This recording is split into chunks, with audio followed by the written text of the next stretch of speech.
Hey everyone, welcome to Clash from the Past. I'm just sitting here sipping from my world's greatest dad mug. My kids gave this to me. I'm told it's the only one in existence. Pretty sure that's true. But enough of the silliness, let's talk some Clash. About a minute into any 2v2 battle, you might find yourself in the midst of a battle of wits. You've seen their attack and their defense, they've seen yours, nobody has any secrets anymore. And yet, up to that point, you've completely neutralized each other. The game's a draw. But through that final 2 minutes, and maybe even overtime, someone's gonna win the game. I believe it's the team that can think while they're moving, who can implement the tactical shifts needed while not over-attacking and under-defending. So let's look at a recent match I had, a battle of wits, to illustrate this unbelievably insightful analysis by Uncle Clash. Here we go. So when this game opens up, nobody really does anything for a sec. My partner throws down their bomb tower. I don't like necessarily showing them that, but okay, it's prohibitive and sort of might get a reaction from them. And we just have a slow progression and all of a sudden, boom, they make a mistake. They let out their poison. They were so psyched to play their poison. But the poison was a piece. Poison was a piece of an attack that we're going to notice. Because on top of the poison, they put down a graveyard, and then eventually they follow it with some arrows.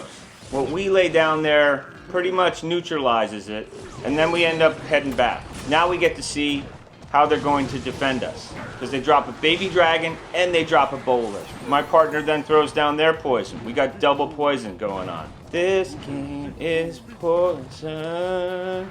Poison. Okay, so now, at this point we got an exchange. They got a piece down on the left. We got to know what their attack is.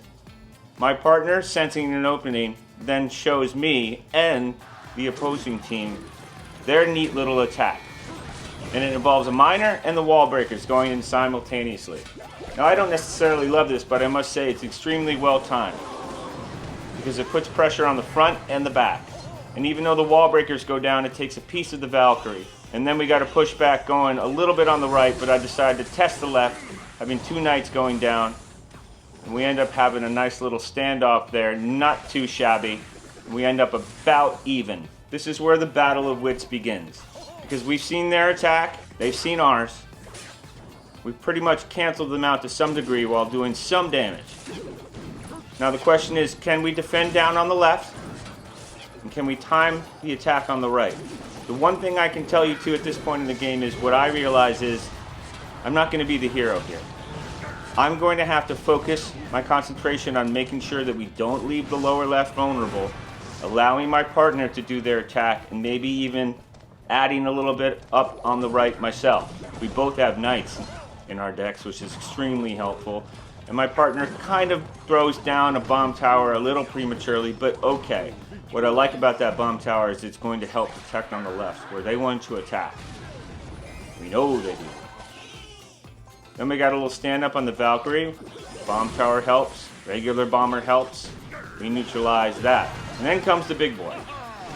We hadn't seen this yet, and it's the P.E.K.K.A. So, the big attack comes down on the left along with the P.E.K.K.A. We got to be careful. If we're smart here, we're going to pull back a little bit on the left.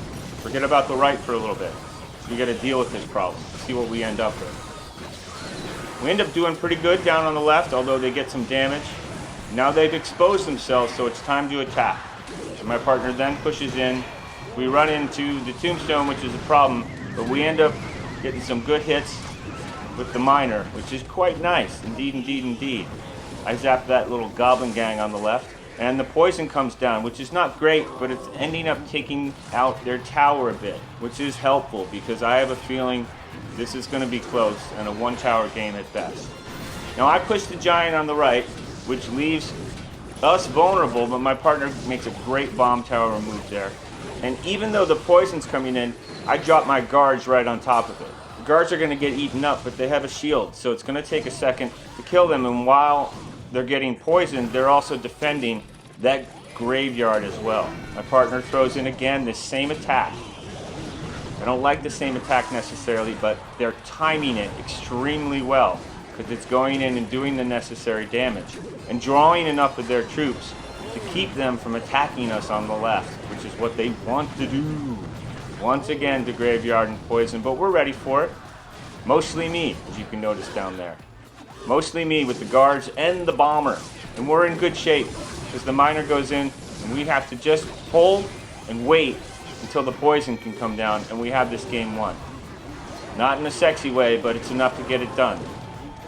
Yes, indeed, indeed. We held down on the left and continued to push up on the right.